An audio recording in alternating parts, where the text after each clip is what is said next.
Bom, boa noite, pessoal. Então, se vocês estiverem me ouvindo, por favor, alguém coloque aí, se estiver me vendo, me ouvindo. Estou te vendo, estou te ouvindo aí, para eu saber se já está tudo ok. Tá? Novamente, fui convidado aqui pela Daniela Bogado, pelo Zander, de forma como grande honra aqui estar mediando esse bate-papo. E a gente vai apresentar hoje a professora Tereza de Jesus Peixoto Faria. Eu vou falar um pouquinho mais sobre ela daqui a pouco. Antes de mais nada, dizer que o Arquife em Casa... Bom, eu sou Antônio Godoy, quem não me conhece, professor do curso de Arquitetura e Urbanismo do IFE. Avisar vocês que o Arquife em Casa é uma ação de extensão do curso de Arquitetura e Urbanismo do IFE, que hoje está acontecendo em parceria com o Ateliê de Pesquisa da Paisagem, com o Ambihidro e com o mestrado profissional em Arquitetura e Urbanismo do IFE, com a pós Lato Sensu, Arquitetura da Cidade, Suas Demandas e Tecnologias. Avisar vocês que os certificados demandam uma inscrição, está aí na tela aí, eventos.centro.if.br, vocês vão lá, faz a inscrição, vocês já estão por dentro, para vocês terem o certificado depois, que no final da apresentação nós vamos ter uma lista de presença, né? E que essa lista, vocês depois clicam aí, vocês estão por dentro de como funciona. Quando vocês, depois que a TT fizer a apresentação dela, vamos abrir para perguntas. Agora vocês já possam ir colocando isso ao longo da apresentação.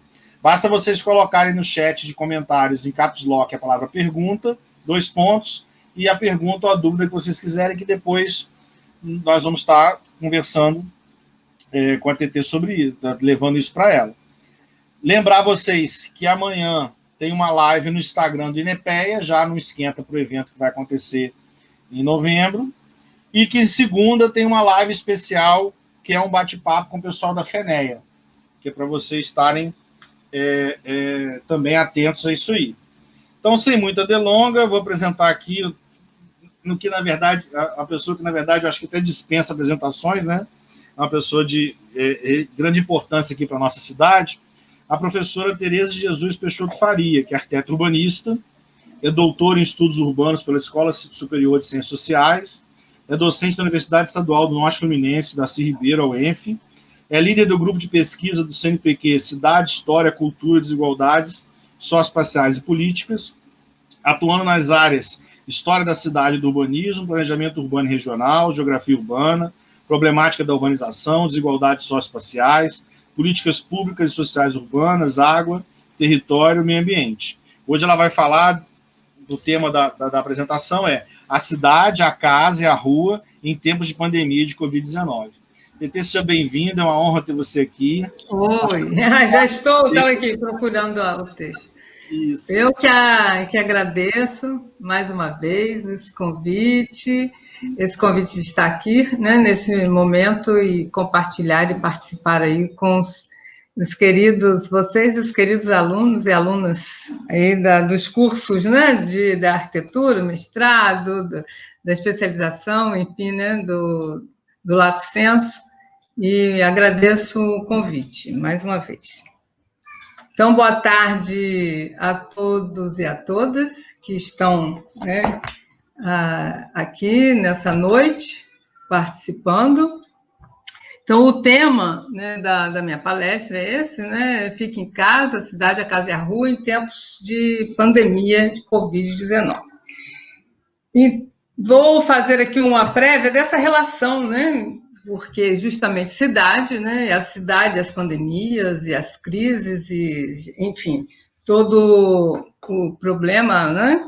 Todas essas questões interferem diretamente na cidade, como elas contribuíram também para uma grande discussão de urbanismo, da arquitetura, enfim, das intervenções na cidade em consequência, não é, desses desastres, né, sejam eles na questão de saúde, os desastres ambientais, enfim, como o exemplo que temos de Lisboa, não é, com o incêndio e que o Pombal fez toda uma reforma, não é? Então há sempre uma relação muito íntima com essa questão, né, na mudança, discussão de saúde e cidade, e não é novo, né? Isso é muito antigo. Pode passar, por favor? desde a antiguidade, não é? Essa relação com saúde, doença e o meio ambiente, né, muito antiga. Então, Hipócrates, né, é citado, inclusive o pai da medicina, porque ele já fazia esses estudos e como tudo desde essa antiguidade, passando pela Idade Média, enfim, né, os problemas que nós já conhecemos e que hoje, com a questão da pandemia do coronavírus, da Covid-19, está voltando, né, muito à tona as discussões sobre esses outros momentos, né, e o quanto também nós poderíamos estar aprendendo, né, quer dizer, com essa história, com as medidas, né, que foram tomadas, enfim, para que possamos também enfrentar, né, de que maneira essa situação dessa pandemia. Né? Então, as cidades, né, são o foco, né,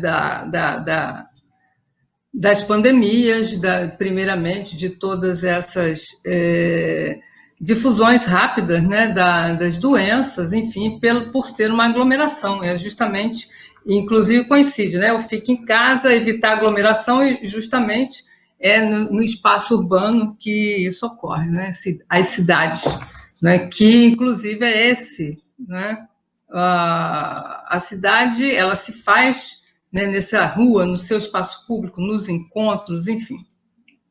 Então, essa relação é muito antiga. O próximo. Então, essas teorias, né, já saltando, né, no século XVII, quando essas primeiras teorias, e a questão da miasmática, né, que essa seria, então, transmitida pelo ar, estava na atmosfera, não é?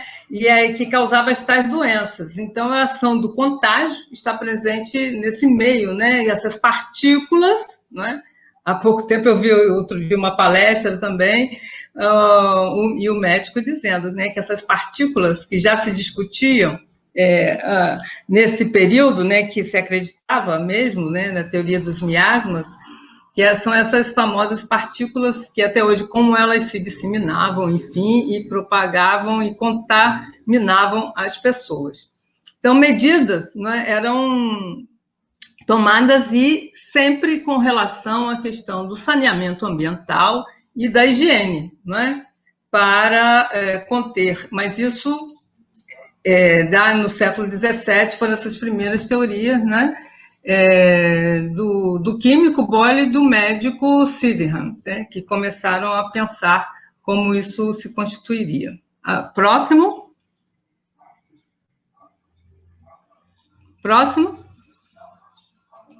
Aí no século XVIII, não, voltou, desculpe, eu que não vi porque estava no século... Então, no século XVIII, né, se desenvolve ainda mais ações nesse sentido, a famosa polícia médica, né, porque essas ações do Estado, então há sempre uma intervenção do Estado na saúde pública, né? Então, diz respeito sempre à questão da saúde e isso se amplia. Então, vamos ver também no século XIX, e que eu tomo assim como um exemplo maior e mais próximo de nós, e que eu vejo em que é o momento em que realmente a cidade ela se apresenta, né, o século XIX, após a Revolução Industrial, então a cidade se apresenta, né, como o urbano, né, naquela discussão dos locos da civilização, e com toda a sua, digamos assim, constituição, força, né, a rua, depois as reformas que nós vamos ver aqui. Então, esse século XIX e as mudanças, assim como os problemas, né, que temos nas nossas cidades atuais, né, estão muito mais próximas dessas transformações, sobretudo as brasileiras, né, ocorridas no século XIX. Então, na questão dessa discussão da saúde,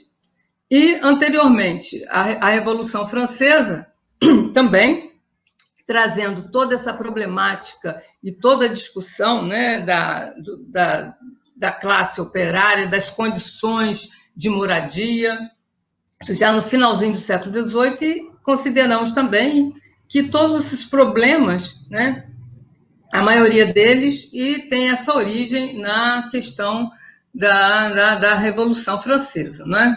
Então, daí várias discussões na França, e na Europa, na Inglaterra, a medicina social, com o próprio desenvolvimento das ciências humanas. Então, já muda mais o foco, né, para as ciências humanas e sociais. Então, próximo, essa relação vai também, né, com as relações sociais.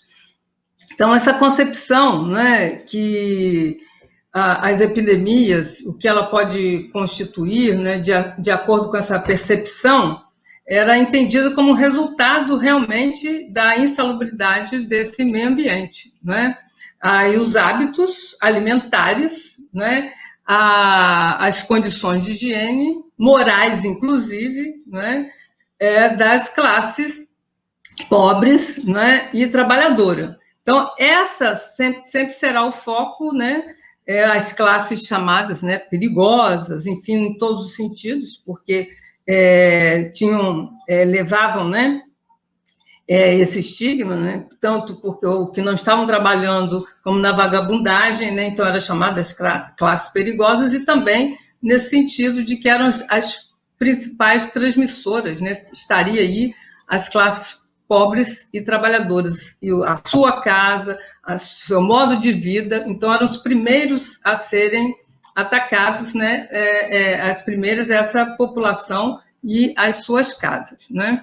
Então, elas são também um conjunto, né, de causas sociais, políticas e econômicas, mais do que biológicas e físicas, né. Então, se aprofundam nessas alterações na organização dessa política social.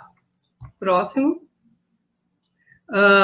E falar dessas doenças, né, os médicos e os engenheiros, né, têm um grande papel fundamental na interferência, né, nessa ação sobre a história mesmo da própria medicina, a história da cidade, das interferências no urbanismo, na cura das doenças e na ação do espaço, né, para trabalharem um com o outro. Então, uma relação muito grande entre a questão do espaço, né, da própria cidade, da moradia e as doenças. Então, estão sempre juntos nesse papel, né, de interferência e de pensar a solução para a questão das doenças. Próximo.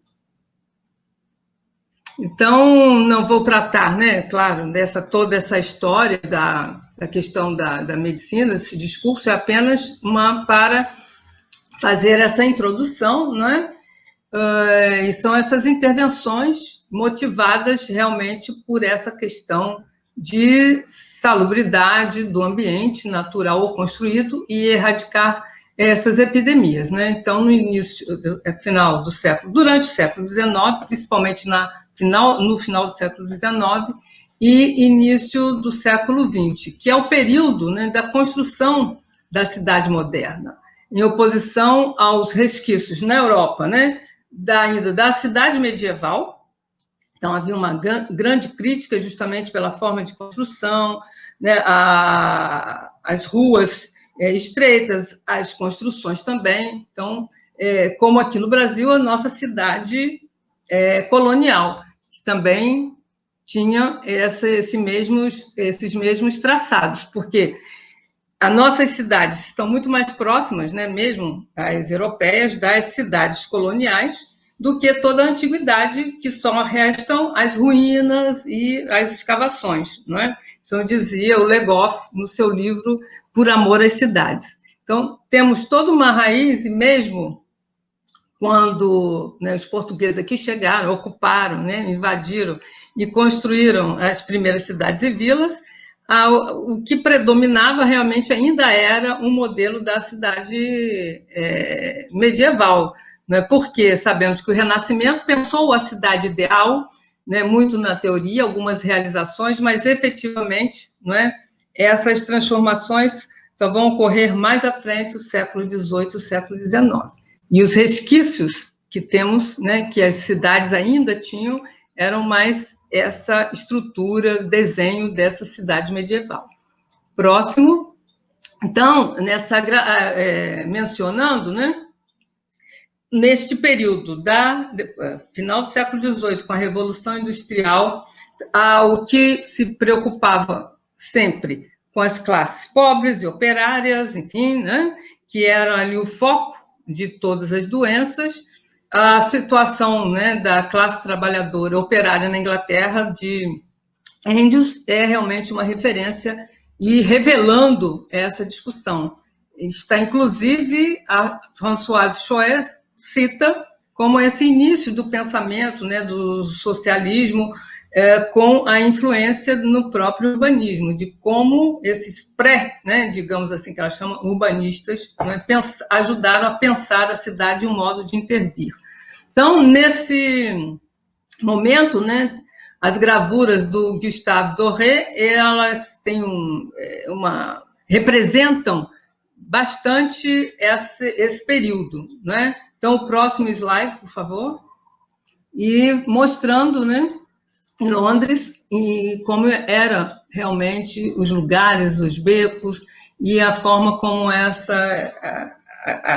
os operários, né, os trabalhadores viviam. Então, é uma forma bem forte de demonstrar como era essa situação. Então, isso aí só reforçava mais ainda a imagem dessas classes, né, como as classes perigosas e o lugar e o locus das doenças.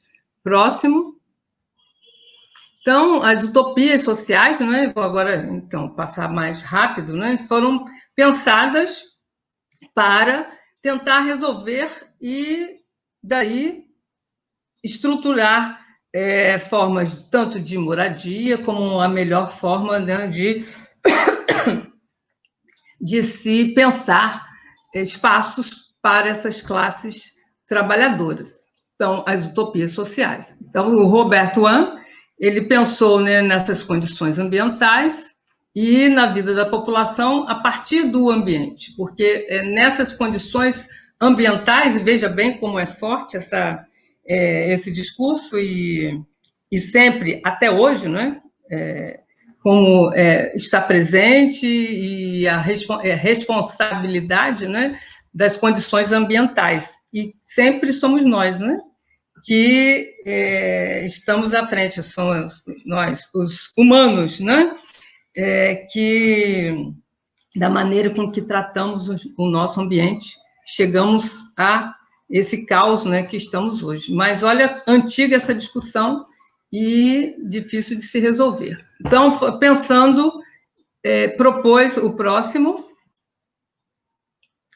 a uma vila, né, utopicamente ideal para que se vivesse tanto em harmonia com o ambiente, né, e com as melhores condições também materiais, né? Então, foi um exemplo, né? O próximo exemplo, acho que vocês todos, principalmente da arquitetura, né, já estudaram essa questão, mas vejo que tem um público mais diverso, então penso que é interessante, né, falar sobre isso. E Fourier, que pensou o falanstério, né, no seu projeto, justamente quase como uma cidade operária, né, com condições bem higiênicas, amplas, e desenhou, né, esse falanstério que seria para 1.620 pessoas. Né? Inclusive, essa questão do controle do número de pessoas, né, é importante também nessa condição, porque muita aglomeração é mais problemático mesmo, né? Quanto mais aglomerado, mais a disseminação, né, das doenças, enfim, do contágio. O próximo, então, o desenho desse falanstério, né, como pensou para essas classes onde tinha tudo, tinha igreja, lugar de reuniões, enfim. Então, as pessoas viveriam ali, né, num ambiente externo, mas nesse local era totalmente, digamos, limpo, né, de paisagem, como ele demonstra. mas seria afastado justamente com todo um controle, e ao mesmo tempo é um controle, né, social, o controle das vidas. O próximo, o Richardson, então, pensa, mas não projeta uma cidade ideal, né? Também para, no máximo, uma população com 100 mil habitantes, né? Uma densidade de 235 pessoas por acre, enfim, e a casa, o tipo, teto, jardim, então tudo uma harmonia, né? Com a natureza, o ambiente construído com o ambiente natural. Acho que eu tenho que ficar mais aqui. Eu fico atrás dos slides, então. Né? Pensando né, nesse contexto como um todo, né, os espaços verdes, uma casa tipo, que todos teriam, né, os espaços semelhantes e de acordo com todas as regras, né, de higiene, de circulação, enfim. Né? Próximo, a pensar mesmo, cultura do corpo, hospitais, enfim. A preocupação central era essa questão, né, do trabalho na indústria, e que teriam também, né, é um controle, né, sobre o corpo, né, falado por Foucault. Então, os trabalhadores também tinham que estar saudáveis. Né? Então, não foi realizado. Quem pensou numa menor ainda, porque não a grandiosidade do Fourier, né, mas um familistério. Né? Então, ele também pensou nesse ideal uma outra proposta utópica. O próximo, então, é o desenho, né, do familistério de Guise, né, no norte da França. E também, pensando nisso, nós tivemos uma experiência, inclusive um colega, o Laurent Vidal, lançou um livro sobre o falanstério de Saí, que fica no sul, né, em Santa Catarina. Uma tentativa também de realizar esse esforço, né, de uma casa ideal, um ambiente ideal, sempre uma preocupação com as classes trabalhadoras. E daí vem também as vilas operárias, não é? Porque para dar essas condições, né, de trabalho e, ao mesmo tempo, de controle, porque todos juntos estariam controlados. Né? Próximo. E o familistério, né, no norte da França, que foi construído. Então, essa questão do panóptica, né, a visão onde todos estariam, né, sendo vigiados, né, porque na circulação havia um total panorama, né, da circulação das pessoas, essa visão panóptica. Né. Próximo. Então, no Brasil, né, chegando mais aqui para perto, essas questões começam, né, também uma discussão pela reforma, a intervenção do Estado, no período do século XIX, né, e o início do século XX, onde essas primeiras reformas e intervenções com essas questões higiênicas, né, de higiene do ambiente, estavam sendo pensadas. Não é? E é uma intervenção forte do Estado, né, com a participação, que a gente vai ver, dos médicos também, dos engenheiros. Né? E o que é essa mudança do século XIX? Né? Primeiro, logo em 22, com a independência, queremos sempre esquecer o passado colonial, então, o Estado-nação, né, sendo construído, e sempre essa recusa, né, essa negação e a condenação dessa cidade colonial, que era um exemplo. Assim como na Europa, no século XVIII, foi o iluminismo, né, pensando também uma outra cidade, criticando, né, a cidade da Idade Média. Então, a nossa cidade colonial, e principalmente já no final, justamente após a República, não é? A passagem para esse modo de produção capitalista, né, com as indústrias chegando. No nosso caso, aqui nós estamos em Campos, né, as usinas, enfim, é o capitalismo, né, o Lamego descreve, é o capitalismo invadindo a planície. Né? Então, novas reformas, e realmente a questão da mudança da cidade com a indústria ela é muito grande. E com a proclamação da República, então, diversas cidades brasileiras passaram por reformulação do seu espaço urbano, traduzidos em planos de modernização, saneamento e expansão. Então, modernizar era, né, colocar a cidade, ampliar as suas ruas, né, as ruas estreitas, né, herança ainda do período colonial, mas a questão da higiene estava na base, né, do discurso, mas também era para a circulação de pessoas e de bens, não é? Então, é necessário espaços para escoar toda uma produção e, neste momento, está se instalando também esse complexo agroexportador, né, cana-de-açúcar na nossa região, mais, né, tardiamente, com o Nordeste, a queda da produção do Nordeste. Campos assume esse papel importante na questão da cana-de-açúcar e do café. Então, e principalmente o café que vai, né, com todo o capital do café, as reformas urbanas. Então, esse complexo agroexportador que também está sendo colocado, com a abertura de canais, então a circulação, a navegação, né, os vapores a todo vapor, enfim, tudo isso para fazer circular, né, e a economia e o capitalismo, a produção, né? Então, próximo. E apesar, né, bom, com esse período, logo seguinte, né, você teve antes, né, a abolição, né, aí vem toda uma contradição, né, de um projeto para se colocar a cidade moderna, mas com toda uma estrutura realmente ainda, não é, que acabou de sair de um processo de escravidão, onde nós sabemos as consequências de como foi feito os negros, os escravos, sem direito algum. Então, que isso vai se refletir, a gente sabe, esse racismo estrutural, essas condições, né, da população negra, pobre negra principalmente, nós vemos isso, né, e depois essa pandemia ela vai ainda explicitar, né, mais ainda essa situação. As cidades com as indústrias, não é?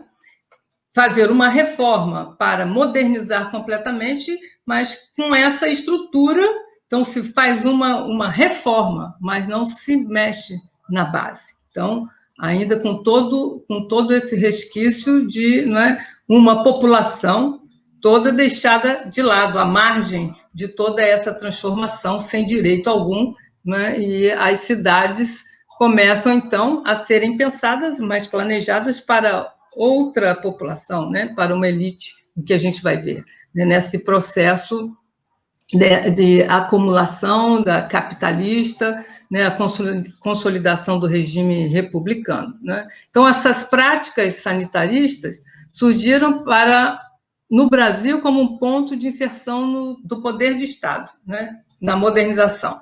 Então, ele vai interferir em todos os sentidos. Próximo, por favor. Quem são os principais atores? Mais uma vez, os médicos, né, e os engenheiros. Então, vão pensar nesse espaço urbano e contribuir para essas mudanças. O engenheiro, na sua prática, né, de fazer interferência no espaço urbano. E o médico, com seu conhecimento sobre saúde e doenças, que também vão influenciar nesse modo de conduta da sociedade e na forma também de construir, né, as cidades. Próximo. Então, o médico tem essa participação, né, na normatização desse espaço urbano, e o seu papel é o combate às doenças infecto-contagiosas, né? Então, nós sabemos, bom, que no final do século XIX, muitas cidades e campos, exemplo, a cólera, né? Então, a epidemia de cólera, não é? Tuberculose, enfim, no início do século XX, tivemos a gripe espanhola após a Primeira Guerra Mundial. Enfim, então, são muitas doenças e todas elas sempre atribuídas à questão do meio ambiente. Na nossa região, e como muitas cidades, né, de litoral, essas primeiras cidades implantadas no litoral, muitos pântanos, muitos alagados. Então, né, não é uma especificidade de Campos, mas essa planície, né, da nossa cidade favorecia muito isso. Então, essas discussões que Santos, então, diversas cidades vão passar, né, por essas reformas, né, nos seus espaços. Controle total, e a população pobre, que morava em cortiço, explorada, né, trabalhavam nas indústrias. Nós já tínhamos aqui no final do século XIX a nossa indústria de tecidos, não é? Enfim, serão os principais alvos. E a questão da moral também, a crítica, porque moravam em casas, cortiços, cômodos, e muitas vezes a família, o casal, filhos, moravam, né, no mesmo, dormiam no mesmo espaço. Isso era condenável para essa burguesia nascente, né?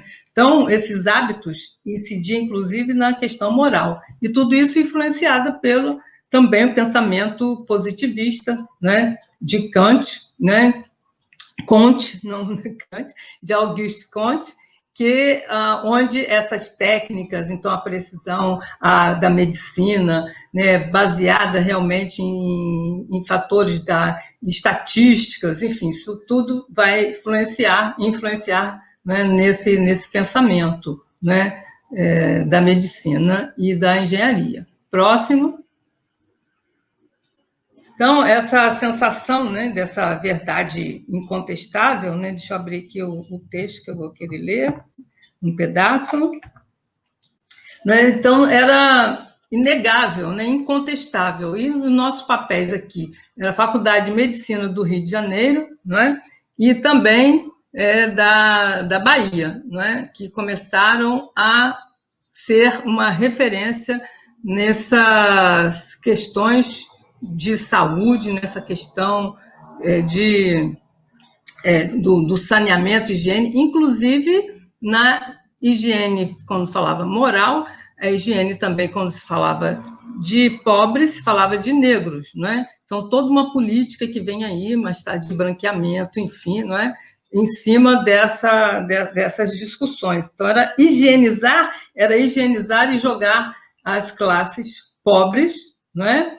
Para fora dessa cidade que estava sendo modernizada, né? Próximo. Bom, os exemplos, então, de que como esse pensamento se concretiza, né, no espaço urbano, na forma de moradia, pensando nessas utopias, né? Em Campos, por exemplo, muitos conhecem, mas não sabem qual era a função, onde hoje é a Academia Campista de Letras, no Jardim São Benedito, que era a praça, o Parque Nilo Peçanha, não é? Ali teve uma escola ao ar livre, né, Venceslau Braz, em 1916, e ela foi inaugurada junto com essas obras de reforma que a cidade sofreu, né, e depois foi inaugurado todo um processo de modernização nesse período, que com essa ideia que essa escola ao ar livre, né, seria justamente para que as crianças, esses espaços, fossem ventilados, não é? E foi construída bem ampla com essa ideia, né, de que teriam que ser espaços higiênicos, salubres. Então, é um exemplo, e hoje é a Academia Campista de Letras. O interessante é que no Globo de 25 de julho, né, veio comentando sobre mudanças que as cidades estão fazendo, enfim, com relação a uma reação para evitar, né, para conter um pouco a pandemia. E veio uma foto também de uma escola, né, ao ar livre, né, na França. Tem um exemplo de uma, não sei se dá para ver, eu tirei uma foto, muito difícil, né, de uma escola, né, na França, bem ampla, e hoje, né, veja bem a nossa discussão, né, de hoje com essa questão da volta às escolas, a falta de condição desses espaços, como seriam, né? Então, um exemplo concreto, além de que sabemos na arquitetura, o porão, porque as casas no rés do chão, então era muito próximo ao chão, a umidade, a casa colonial, que os terrenos sabiam geminadas umas com as outras, dava para a rua. Então, como todo esse pensamento vai para a arquitetura e o urbanismo na transformação realmente da própria moradia, da própria cidade, né? Então, afastamento até chegar, vai afastamento num lado, de uma lateral, depois afastamento, até o afastamento total, né, para a insolação. Tudo pensado nessas questões. Próximo. Então, vou agora, essa foi um preâmbulo, né? Quanto tempo eu já usei aí?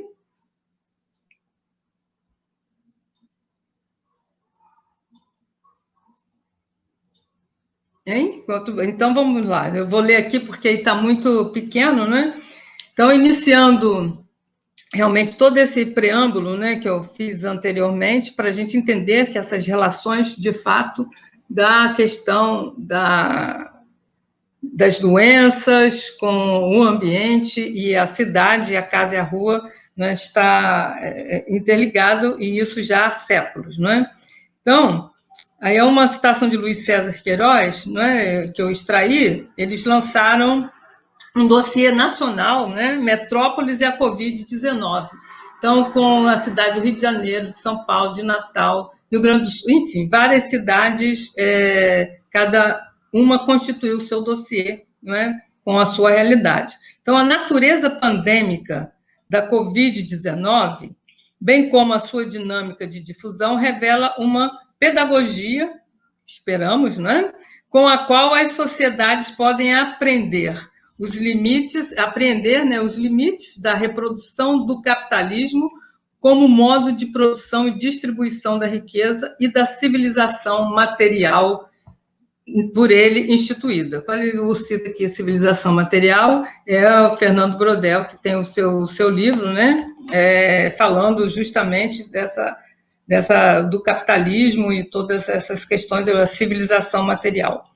Ao se difundir a partir da vida coletiva e das relações humanas, né?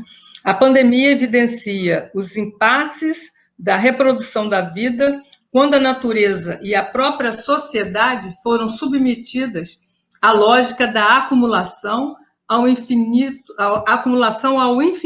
do capital, como riqueza abstrata e apropriada por uma pequena minoria de proprietários, em detrimento das necessidades de uma grande maioria. Então, essa pandemia, de fato, né, ela veio a revelar e a expor, revelar não, né, expor, né, mais ainda as nossas desigualdades, né, desigualdades socioespaciais, a segregação étnico-racial, não é? Todas essas mazelas que nós estamos vendo hoje foram expostas, né, nessa situação de pandemia, porque nós vemos aí essa diferença, de fato, né, daqueles, né, que podem, né, estar indo aos hospitais, que são atendidos, aqueles que não têm, e depende da saúde pública, e nós conhecemos, né, mais do que nunca precisamos, quer dizer, uma intervenção do Estado que não está acontecendo, né? Muitas vezes poderíamos ter criticado a forma, mas hoje a presença do Estado na saúde pública, e temos um governo, né, que nega e que toma atitudes muito contrárias, né, ao que nós estamos precisando, né? Negando a doença, negligenciando de fato toda uma situação muito séria, a questão das mortes, não é? Estamos aí para quase 4 milhões de casos, não é? Enfim, de casos, 4 milhões de mortos, né, atingidos, e de 4 mil, eu tinha anotado aqui no dia que eu realizei uma palestra, enfim, e a cada dia eu fico vendo esses boletins, mas de que forma, né? Essas notícias parecem que são dadas estatísticas como a morte dos outros, né? De uma forma fria, natural, todos os dias, está lá o G1, a Rede Globo, os jornais, né, contando estatísticas como se fosse algo assim, né, banal, né, comum, e as pessoas estão acabando se acostumando com isso. Então, medidas, né, que só servem para agravar, né, a situação. Então, eu, nesse período, pensei muito, né, e fiquei refletindo, muito tocada, atingida de fato com essa questão, acho como todos, né, e todas, o fato de ficar em casa, né, de assim, do dia para a noite, a notícia de que nós tínhamos que, né, ficar em casa, sai da universidade e não volta mais, né, não, olha, é para ninguém voltar, sai numa sexta e não volta, enfim, e todas essas medidas, e cada vez mais, né, que no início a gente confessa, né, que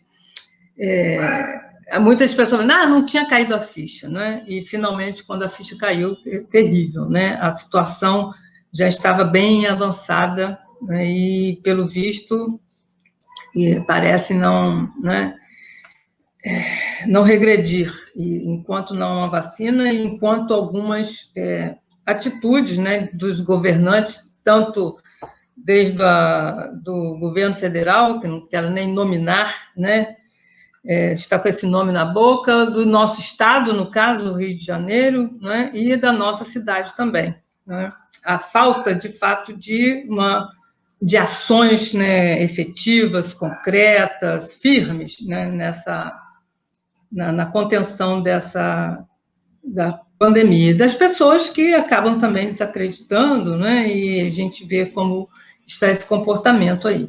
Então, a rua, não é? E a casa, e a própria cidade, como eu disse, então a cidade é o alvo, né, principalmente as cidades globais, né, são o alvo, né, principal da pandemia, e justamente por uma questão de globalização, como se expandiu muito rapidamente, né? E então eu escrevi um ensaio que eu pretendo desenvolver, né, num blog Antropológicas Epidêmicas, né, onde falo dessas ações, né, contra o mundo que começou a adotar essas medidas, sobre a organização, né, sobre esse controle, comando, né, da Organização Mundial de Saúde, também, felizmente, né, porque nem com isso alguns governos acataram, né, como o nosso, e para evitar essa infecção. E a primeira medida, né, foi essa, o lockdown, do ficar em casa, não é? E alguns países, desde o início, né, foram mais enérgicos nessa situação e conseguiram, né, vencer mais rapidamente, né, apesar de ter passado por um momento de crise, né, mas conseguiram vencer. Com um pouco de abertura, que tudo retorna, né, ao seu, né, a aglomeração e a falta, né, de compreensão e de manter os cuidados necessários, né? Então, a casa passa a ser o centro da atenção. E ela, né, a pergunta que faço, o abrigo, né, entre aspas, né, estamos seguros, né, para estarmos em casa seguros, não é? Quem e que tipo de casa, né? Essa é a questão, né? Que pode ficar em casa, e nós que podemos ficar em casa com uma horda, né, de pessoas que têm que trabalhar, né, para que nós possamos ficar em casa. É o supermercado, é a farmácia, enfim, as limpezas urbanas, enfim, vários trabalhos, né, inclusive ainda o trabalho das empregadas domésticas, cujo primeiro caso, né, no nosso país foi de uma viajante que chegou da Itália, patroa, e fez com que ela fosse trabalhar, né? E lá ela se contaminou. Então, foi aí a primeira morte. Então, saindo daquela ideia de que só seria essa classe média alta que viaja, né, que estava nesse mundo, e então passa para as classes populares, e é onde, enfim, há um imenso número que nós sabemos, né? Essa elite é um menor número, e essa grande nas cidades, né, com um grande número de pobres e das condições mesmo, né, na favelas, enfim, nessa situação difícil de uma moradia adequada para enfrentar o Fique em Casa, né? Então estamos todos, né, fazendo os mesmos gestos, né? São aí, se são 6 bilhões, né, quase 4 bilhões, podemos dizer, em casa, em dado período, e tomando, assim, as mesmas atitudes, né? E essa campanha, né, do Fique em Casa revelou, então, essas grandes desigualdades e as próprias ações que tínhamos que fazer, né, que temos ainda que fazer, né? Então, as condições de moradia, né, o lugar desta moradia, né? Então, onde tem essas pessoas que têm que se locomover, a mobilidade, não é? Então, não temos os transportes adequados, os transportes não podem estar lotados. Por outro lado, as pessoas têm que trabalhar e não têm condições ideais, longe de termos de circulação, né, de transportes públicos em massa. Fica em casa, mas as pessoas têm que trabalhar. Lavem as mãos, né, o tempo inteiro, e onde está água, saneamento, né? Nós sabemos que tem bairros, comunidades, vários lugares onde não tem a água, né, suficiente, nem tem a água encanada, não tem esse serviço, né, não chega lá, e quando tem, temos que duvidar realmente da qualidade dessa água. Então, isso não é para todo mundo, né? Essa proteção, não é isso? Toda uma campanha em que a imensa maioria não tem condições, né, de praticar nas mesmas condições. Então, é isso, né, são esses problemas que esse Fique em Casa revelou, não é? Então, aquela primeira imagem que estava no meu slide, né, que é a sombra, né, eu tirei do blog do GLD10, né, onde se discutia a questão de Fique em Casa, né, para quem, e é um abrigo e proteção para quem, né, que muitos desses jovens, quando estão em casa, que moram em favelas e moram em situação, né, dessas de vulnerabilidade, porque né, são vulneráveis, foram vulnerabilizados, né? Ficar em casa é perigoso, né?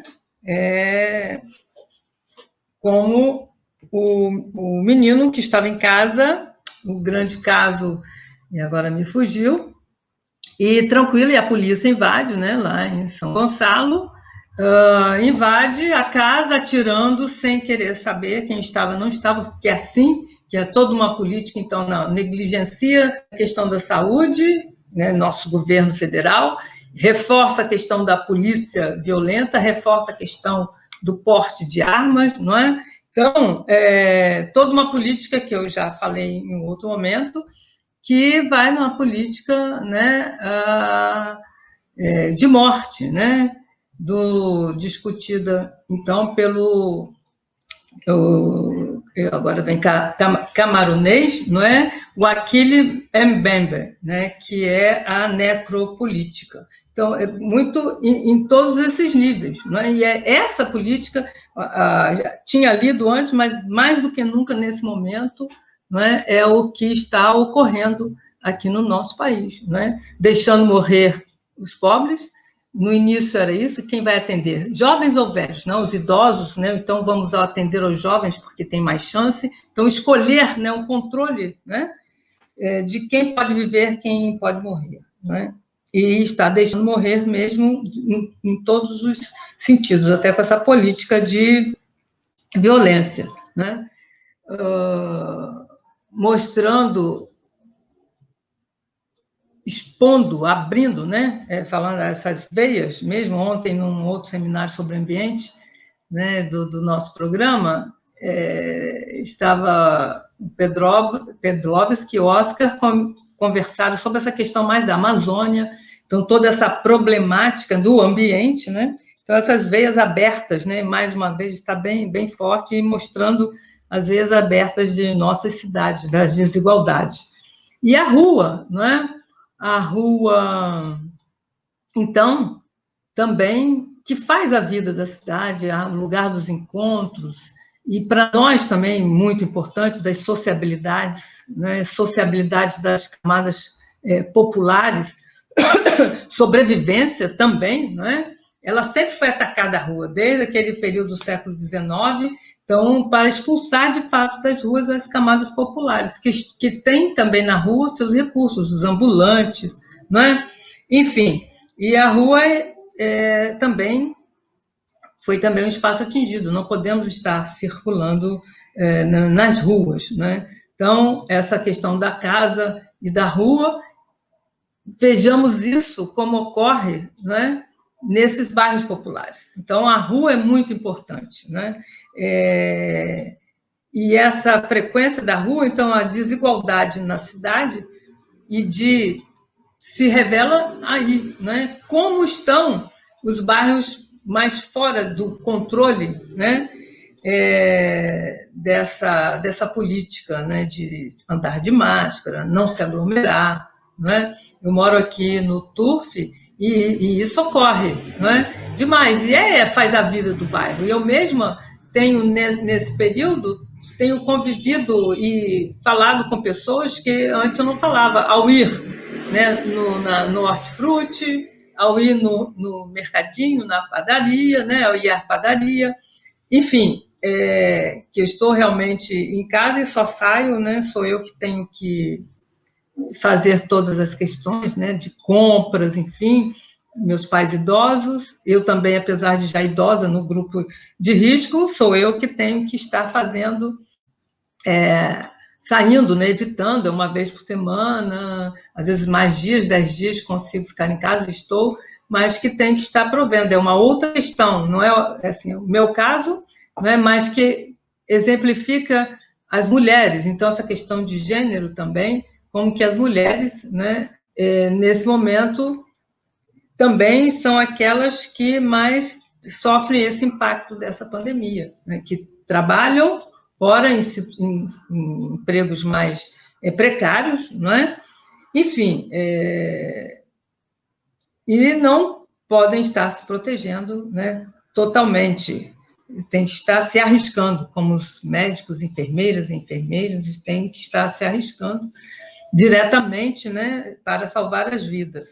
Então, nessa situação é que devemos pensar o quanto estamos interligados, né, e dependentes um do outro, né, na cidade, que justamente essa aglomeração, é a troca, não é? Estamos todos conectados, por mais que tenhamos essa divisão, né, socioespacial da cidade, os condomínios fechados, né, aqueles que querem se isolar, se autossegregar, a favela de um lado e os bairros, né, mais precários, os bairros mais mistos, enfim, há essa divisão socioespacial, mas ela se realiza, a cidade, nessas trocas, né, que é ali, principalmente nessa reprodução, né, o capital, o dinheiro que circula.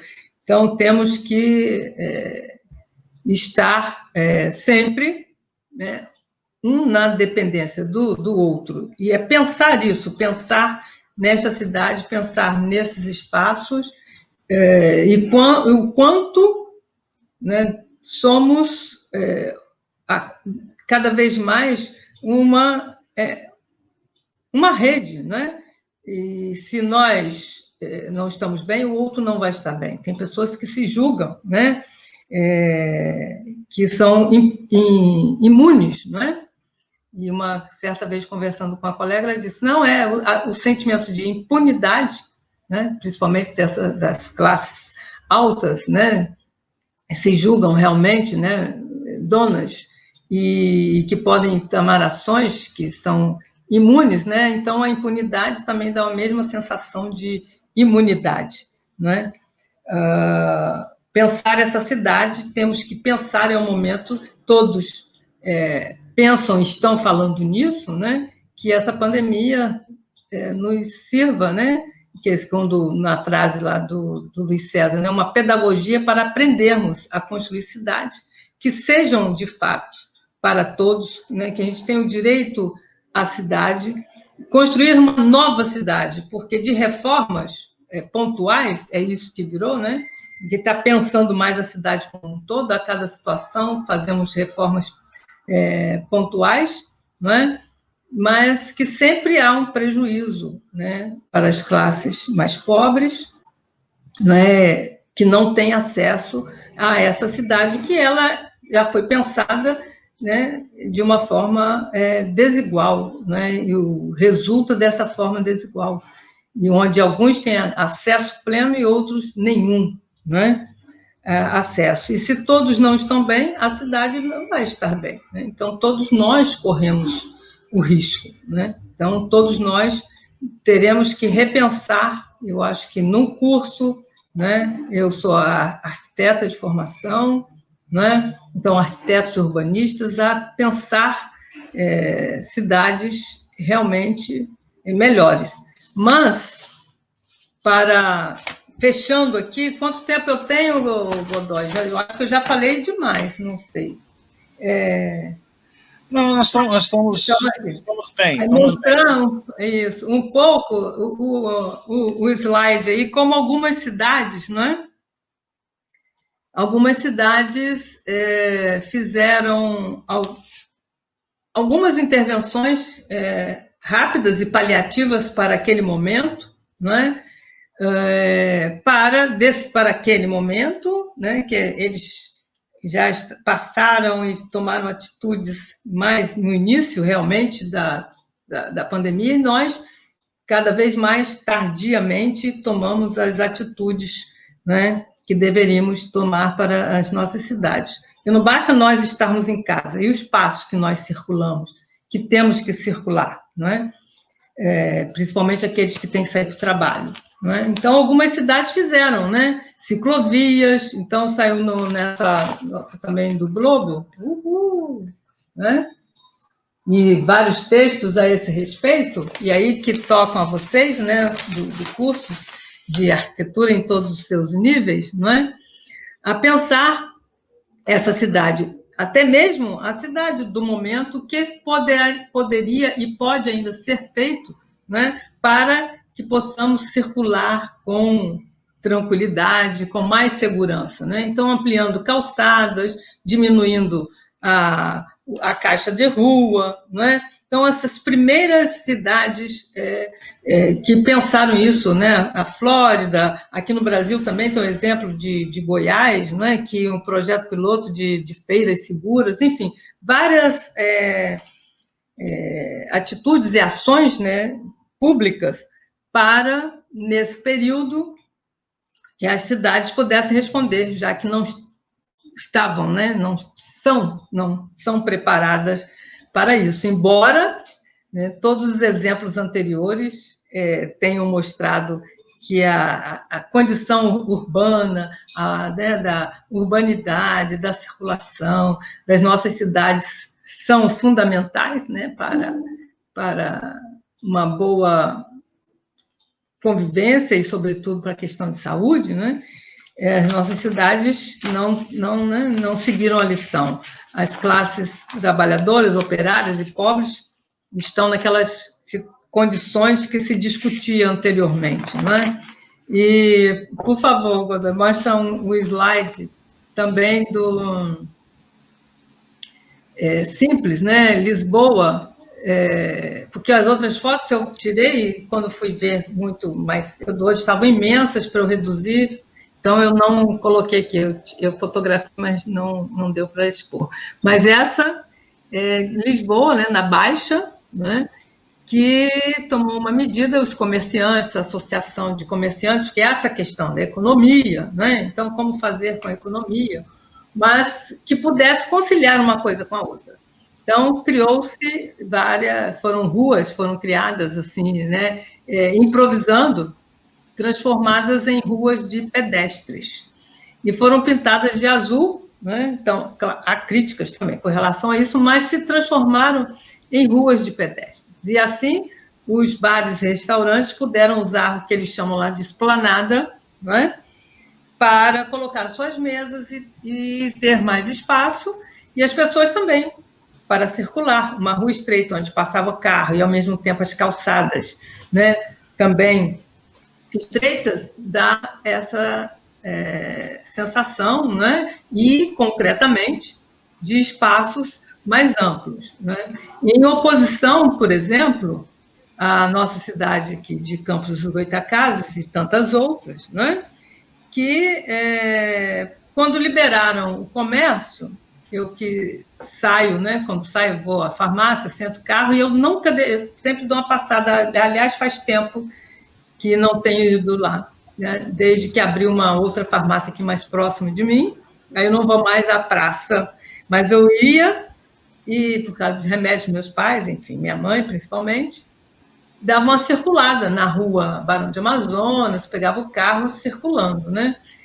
E ela nunca, na verdade, fechou, né? Então, mesmo naquela fase, e aí eu quero também dizer, naquela fase que foi chamada de laranja, de vermelha, né? Que decretou lockdown bem tardiamente já, eu constatei que a maior mentira, e eu escrevi num outro blog, lockdown para inglês ver e chorar, né? Porque o centro da cidade, eu tive que ir ao Banco do Brasil, fiquei preocupada, foi na semana em que lançou isso, falei assim, poxa, como eu vou chegar ao centro, tem que me organizar com carro, enfim, fui passando, aí tinha os guardas lá na Lapa, fechando. Parecia, não pode, eu estava com meu pai, que ia ao Banco Itaú, lá da Lapa, não pode passar, mas como eu tenho que meu pai idoso, ele não... uma cadeira de rodas. Que cadeira de rodas? Ele pode andar, só não pode andar essa distância aqui. Não, como faço eu? Aí, dei aquela volta pela Rua do Ouvidor e cheguei lá, e carros circulando. Depois, na semana seguinte, né, assim, tive que ir ao Banco do Brasil, peguei o carro aí, como é que eu vou me organizar? Com o lockdown deve estar tudo fechado, né? Evidentemente, justamente a rua do centro. Que nada, estacionei bem na praça, né? Depois, quando eu saí, passei pela Rua Barão de Amazonas, como já tinha passado antes, que eu passo com carro, aquela rua que já sabemos, né? Estreitíssima, não tem calçada, quando tem poste no meio da calçada, e aquele comércio popular circulam, né, várias pessoas, táxi parado ali, carro que passa estreitamente pessoas, e o camelódromo, que está lá uma obra infinita com tapume, não é? Então as pessoas não têm, quer dizer, nenhuma preocupação com o pedestre, nenhuma preocupação, como eu vi depois aqui, de como fazer, né?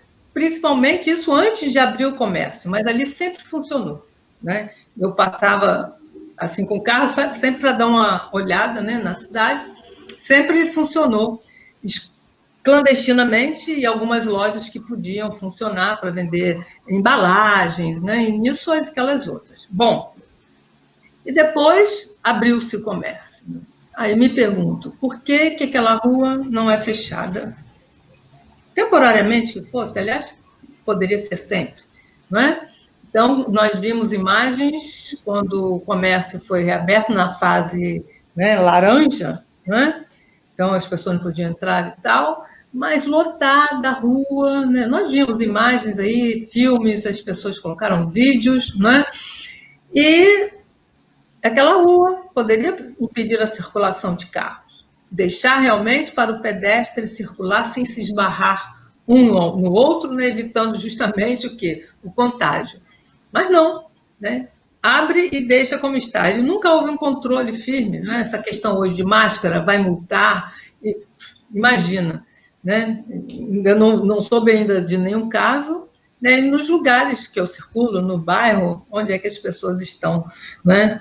Assim, porque o hábito são, né, as classes populares estão na rua, se reúnem, e, enfim, e a ficha não cai, algumas pessoas acham que podem, né, andar assim, mas essa intervenção e essa orientação, né, essa base dada pelo Estado é importante, né? A prefeitura. Então, tanto mexer com as cidades, né? O espaço de circulação, os espaços públicos, a casa.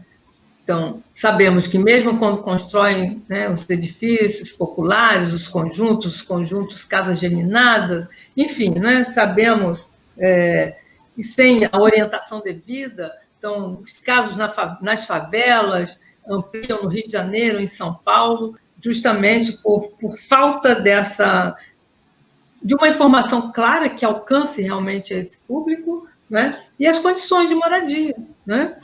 Que quem pode estar em casa, né? Uma família que precisa isolar um doente, onde se moram 5, 6 pessoas no espaço, né? Moram num beco com várias casinhas que não tem iluminação, não tem ventilação, então as pessoas têm que ir para a rua realmente, ficar na calçada, não é? Enfim, é sobre isso, né? Sobre essas questões que a gente tem que, principalmente arquitetos, urbanistas, já muitos, né? Que estão já no mestrado, na pós-graduação, e quem está iniciando, né? Estudando, pensando arquitetura, né? É um momento muito sério.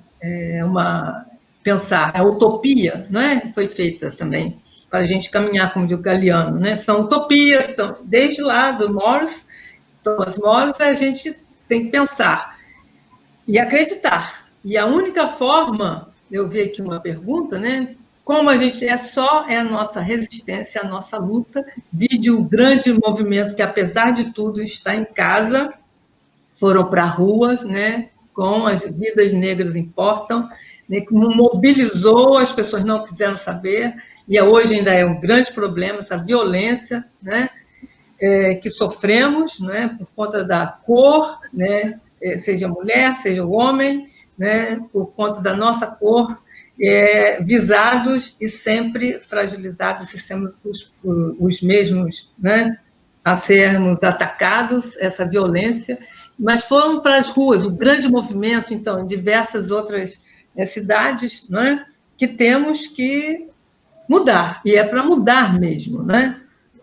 Não reformar, né? Mudar totalmente a estrutura, pensar numa cidade para todos, com o direito, né? No famoso direito à cidade, né? Que lutamos por ele. E é na luta mesmo, né? Porque pela história toda, a depender das ações, principalmente aqui nesse momento atual que vivemos, está complicado.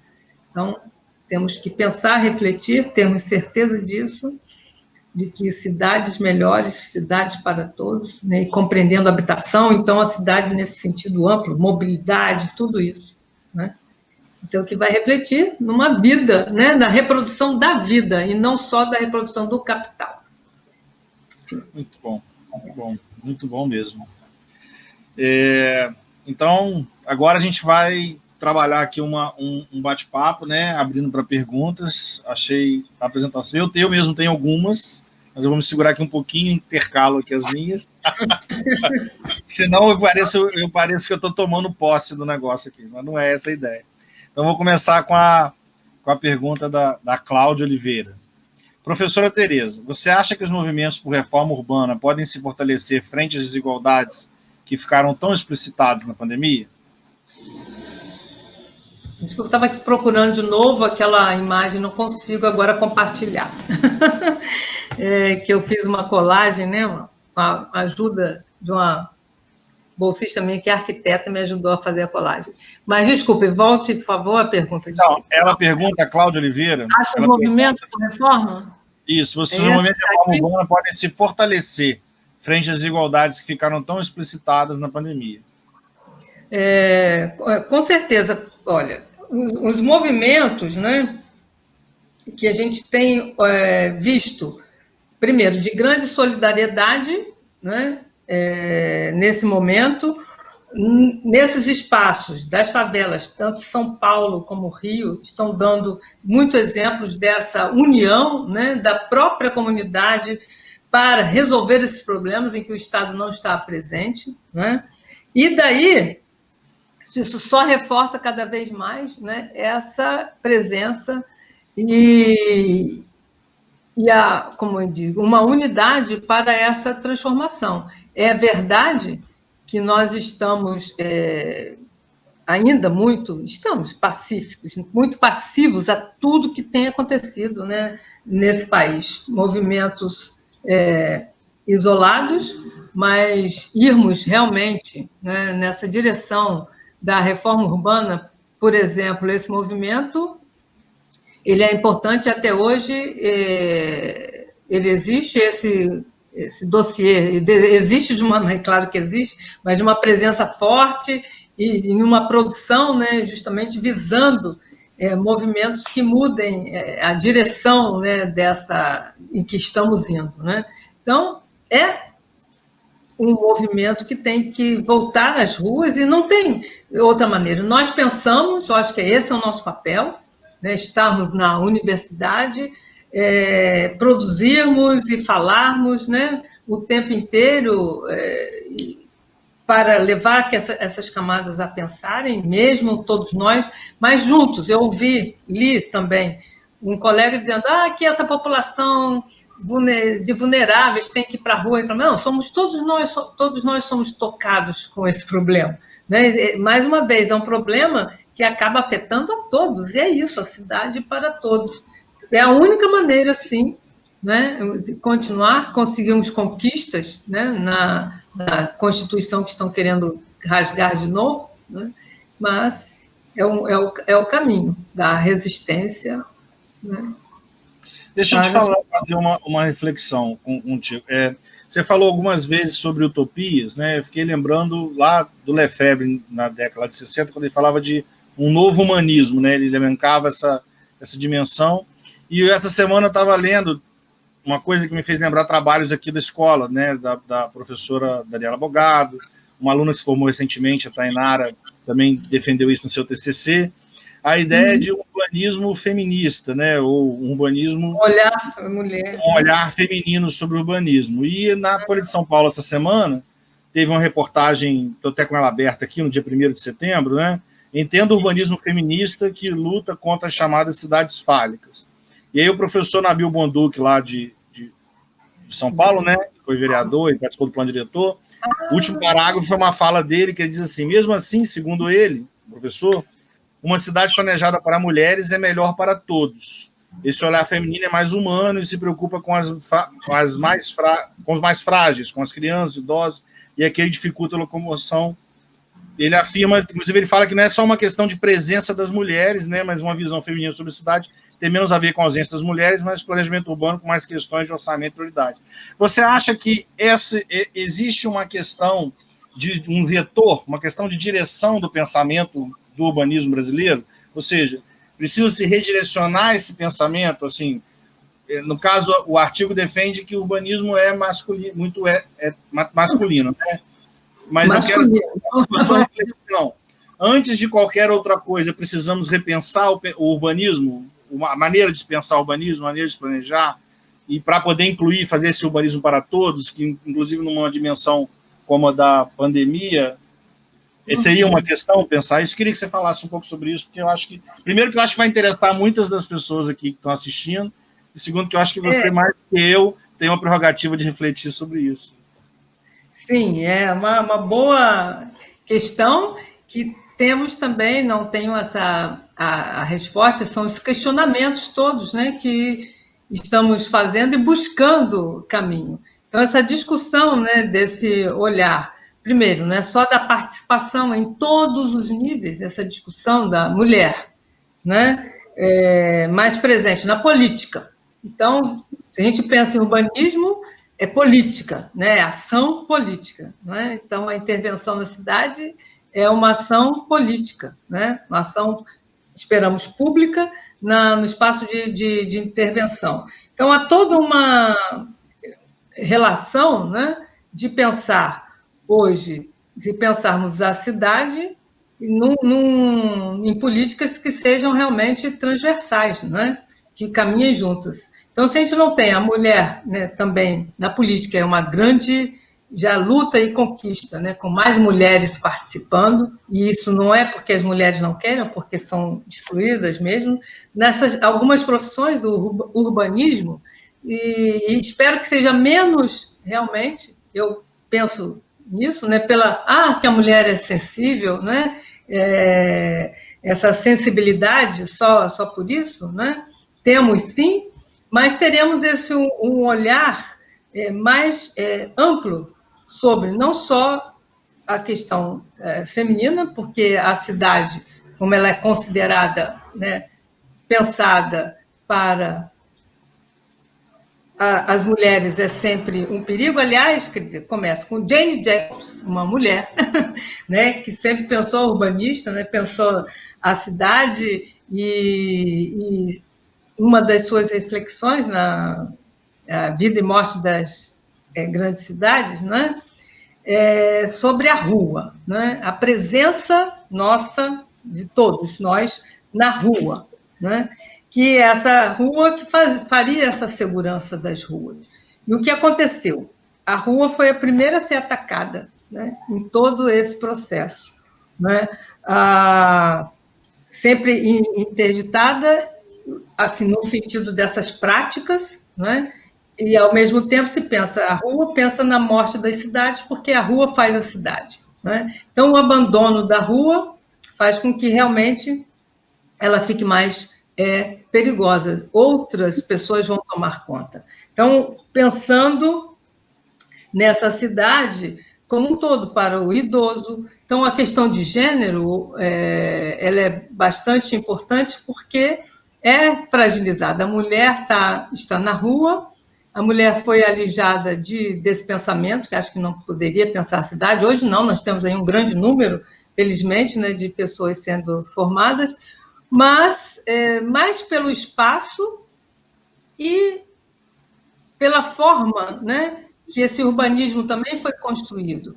Ele veio, na verdade, da Revolução Industrial, com todos os problemas e todos aqueles homens, né? Nossos Le Corbusier da vida, enfim, né? Frank Lloyd Wright na arquitetura, enfim, Lúcio Costa no Brasil, Niemeyer, né? Mas todo esse urbanismo, honestamente, foi pensado em função de uma coisa, do capital, né? Função de fazer com que essa cidade fluísse.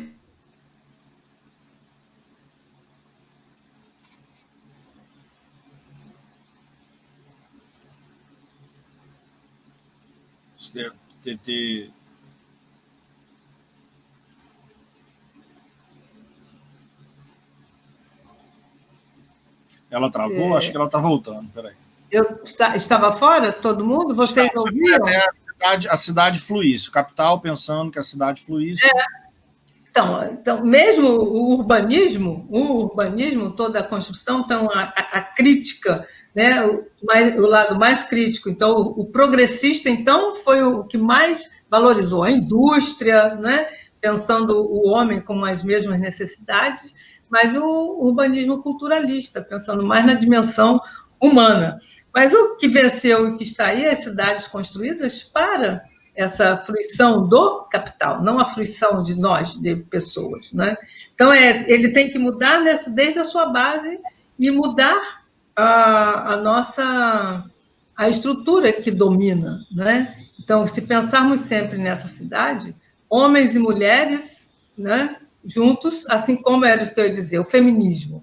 Então, uma luta nossa, importantíssima, né? Então, essas conquistas dos espaços de trabalho, então temos engenheiras, né? Na UF, quando se formam lá os engenheiros a engenharia de petróleo, muito masculino nisso, temos as mulheres na agronomia, enfim. Então, primeiro essa conquista, essa mudança, mas totalmente uma mudança de atitude com relação a nós, né? E aí isso é uma luta também onde o homem tem que estar ao nosso lado também, né? Então, esse urbanismo, ele tem que, mais do que um urbanismo, no caso, para mulheres, né? Feito por mulheres, mas pensado por todos nós, pensando em nós, mulheres que usamos a rua, né? Pensamos hoje, então são grupos, a questão de gênero, a questão em todos os níveis, você vê, é um perigo para o grupo, né?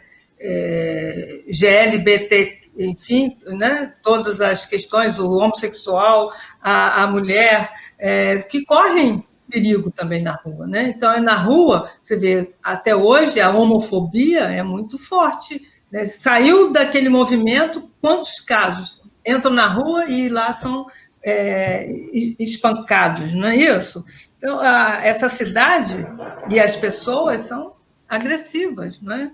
E a cidade com as ruas abandonadas, para mim, é o grande problema, não é? Então, temos que pensar nessa cidade que acolhe a criança, né? A criança, a cidade não é pensada para a criança. Eu tenho trabalhado hoje em dia também com essa questão da criança, né? E a cidade para as crianças, que as crianças ajudam a pensar, para o idoso, né? Enfim, para todos. Não tenho essa convicção, confesso, talvez esteja nesse enrolo de que seja o feminino, mas os espaços, pensando também na questão da mulher, né? Que é na rua, e do idoso, das crianças, né, é fundamental, porque é o perigo, né, a questão que está na base. Dar voz a todos na produção desse planejamento, né? Essa que é... A todos, né? Hoje eu tenho visto isso, que a criança nunca foi pensada, né? E é muito interessante. Eu tenho trabalhado em extensão com as crianças lá da Portelinha, que frequentam o ENF, e estou explorando isso, o olhar da criança sobre a cidade, o que elas têm a nos dizer. Né? A professora Daniele, eu vi.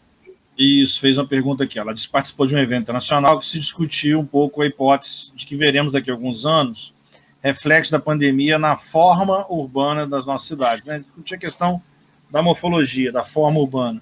Você acha que vai haver um reflexo disso na realidade brasileira? Da forma urbana? Oi, Daniele. Obrigada também, grata por estar aí, pela pergunta. O que eu abordei aqui, mostrei, né? Já algumas iniciativas, né? Ainda não com uma reforma estrutural, mas com medidas paliativas e temporárias, que eu acabei mostrando, o caso de Lisboa, né, o caso de dar mais acesso à questão da calçada mais do que os carros, isso já vem acontecendo com a questão ambiental, né? Espaços dando mais preferência às calçadas. Eu morei na França e vi isso acontecendo, o Partido Verde, né? E realmente uma discussão para isso, a Colômbia também, não é? Então, as ações do prefeito Bogotá, à época, privilegiando realmente os espaços verdes para o ciclismo, para o pedestre, não ligado, tudo isso está ligado, né? Então, a circulação, para diminuir o número de carros, já pensando na questão ambiental, que essa questão ambiental tem relação direta com a questão da saúde pública, não é? Nós sabemos que é uma crise sanitária essa pandemia, e que um quadro também, Daniele, colocado, é que outras pandemias virão, se continuarmos nesse ritmo, não é? Então, o que é o reflexo aqui é repensar as cidades, não é? Repensar. E aí, se nós tivermos que repensar realmente, e não só, como eu digo, reformar mais uma estrutura, ela vai mexer com esse desenho automaticamente. Eu acho que pensar nesses espaços públicos amplos, valorizar os espaços verdes, que era toda que se pensava lá no século XIX, Saturnino de Brito, não é? A questão dos espaços verdes, então, porque o ar faz bem, né, para a saúde mental também, né, o ar puro, enfim, o que nós esperamos, né, e todos e todas que discutem, não, a gente tem que mudar. Não, depois dessa pandemia, mas não será o amanhã, né? Eu acho que, inclusive, o que se vê, Daniele, nessa mudança imediata, né, é o que a gente espera, uma mudança radical e repensar as cidades. Então, mais uma vez, nos espaços públicos, como eu disse, e na moradia, né? Mas, mais uma vez, quem ganha com isso, né? No final do século XIX, as discussões, novo material de arquitetura, né? Então era assim, novos materiais, né, das industriais, uma nova arquitetura. Então, as ruas largas em vez de ruas estreitas, não é? Casas que têm que ter ventilação, afastada da rua, no lugar da casa colonial, geminada, uma ao lado da outra, não é? Isso lá no século XIX, né? Tudo isso foi pensado, e as cidades foram sendo adaptadas e reformadas, né, com grandes espaços, avenidas, mas para quem? Né? Então, quando se exigia que a casa tinha que ter afastada com o seu porão, a primeira coisa, quem poderia construir? Afasta de um lado do outro, quem poderia? Como agora, né? Eu também guardei essas matérias aqui, onde uma diz assim, novas oportunidades. Agora não importa o lugar onde morar, mas sim a casa, não é? Que tem que ter muitos espaços verdes, né? Então, uma casa ampla, com espaços maiores, né? Que realmente faz uma diferença, né? Todo mundo diz, poxa, eu moro numa casa, então tenho aqui o quintal, né? Tem um quintal, hoje eu estou aqui na cozinha, eu tenho um terraço justamente para a gente ficar mais, né? Se sentir melhor, né? Ser mais à vontade nessa situação de fechamento. Mas os anúncios são para grandes apartamentos, acústica, não é? Poxa, tem em casa uma família onde marido, mulher, criança estudando, aquela história que todo mundo está vivendo, o pandemônio da pandemia. Mas para quem? Mais uma vez, eu sou... Tenho que pensar positivamente, mas o quadro até aqui, que se mostra, com toda a história, é que transformou-se superficialmente, materialmente, mas a questão social, né, a questão humana, justamente, ela não mudou. Né? Porque enquanto, olha, a meu ver, tem que ser radical. Enquanto essa cidade for para servir ao capital, o capital é a desigualdade, o capitalismo se vive disso, de pessoas que sejam submetidas e pobres e dependentes, não é? Para produzir, não é? E não... Essas nossas cidades não vão mudar. Sempre que mudar, será a favor desse capital. Não é? E é o que tem demonstrado a história. Temos a esperança, sim. Então, temos que pensar, sim, em mudança, mas jamais nessas reformas como foram feitas até hoje. É uma mudança, né, radical, que mude estruturalmente, realmente, a cidade. A pergunta da Cláudia Oliveira: como você analisa as consequências da extinção do Ministério das Cidades para as políticas urbanas frente a desafios como mobilidade, saneamento, habitação, etc., que se aprofundaram ainda mais com a pandemia, né? Não temos mais... Alguns ministérios não existem mais, entre eles o da cidade, né? Da cidade, da cultura. Né? Educação, saúde, né? Então, aqui na nossa situação, ainda é mais complicada, né? Exatamente o que nós estamos vendo, né? Se foi extinto ele, não só ele, como tantos outros, e essa relação é importante, ver a cidade com a saúde, com a educação, né? A base, se a gente quer transformar, né, saúde é o básico, e educação. Né? Então, se a gente tem pessoas, né, sem a escola, né, e essa desigualdade vai continuar. Né? Então, essa diferença faz por aí. Né? Então, os impactos nós já vemos, né? A total desatenção, que é uma política, você vê, a política de saúde agora, nesse momento, né? Veio de uma ordem mundial, né? Da Organização Mundial de Saúde, que conduziu. Se não fosse essa diretiva, imagina como nós não estaríamos. Havendo essa direção, o governo brasileiro não quis seguir nada disso, negou o tempo inteiro, né?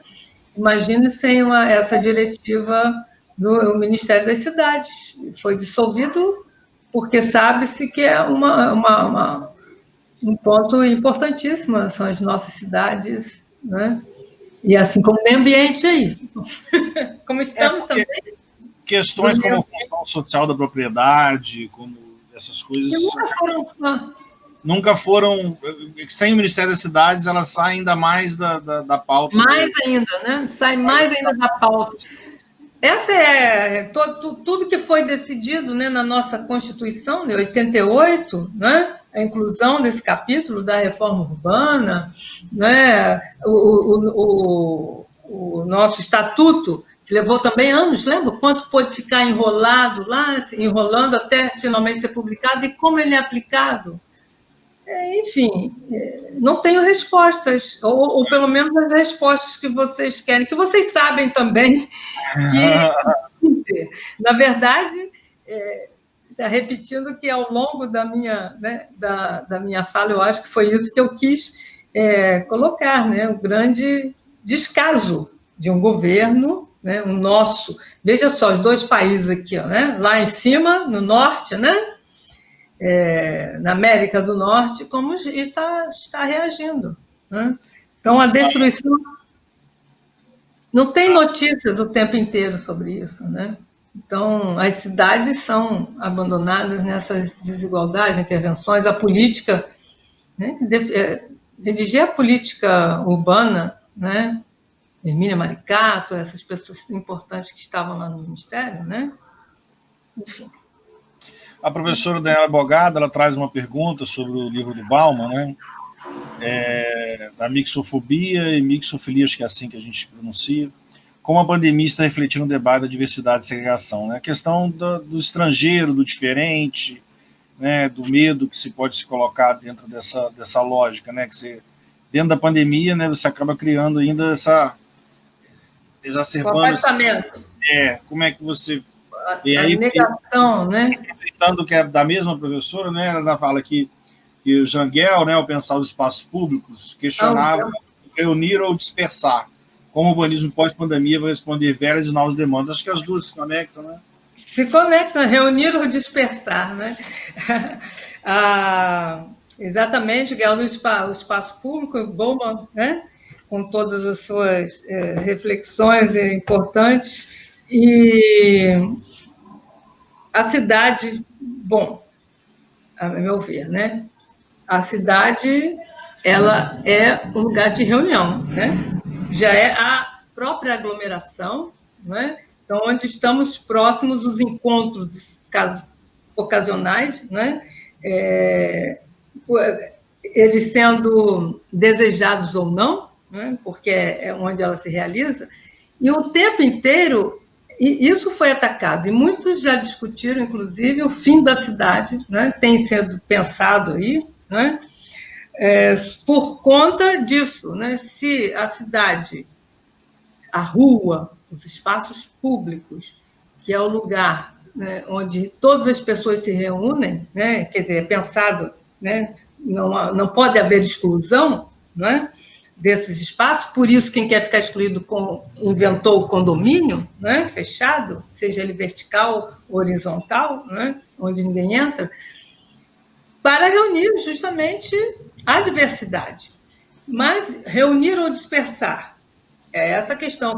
Quando as intervenções, desde então, voltemos a só ali, e o urbanismo criado no início do século XX, né, que até então, como disciplina, nós já sabemos, né, não existia, foi para quê? E a rua foi a primeira a ser atacada, né, cada um nesse isolamento social. Então, agora, nesse momento, cada vez mais, nós ficamos isolados, como será esse retorno, né?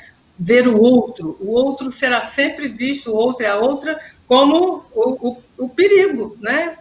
Todas é o perigo. Então, nos isolaríamos cada vez mais, essa é uma questão, né?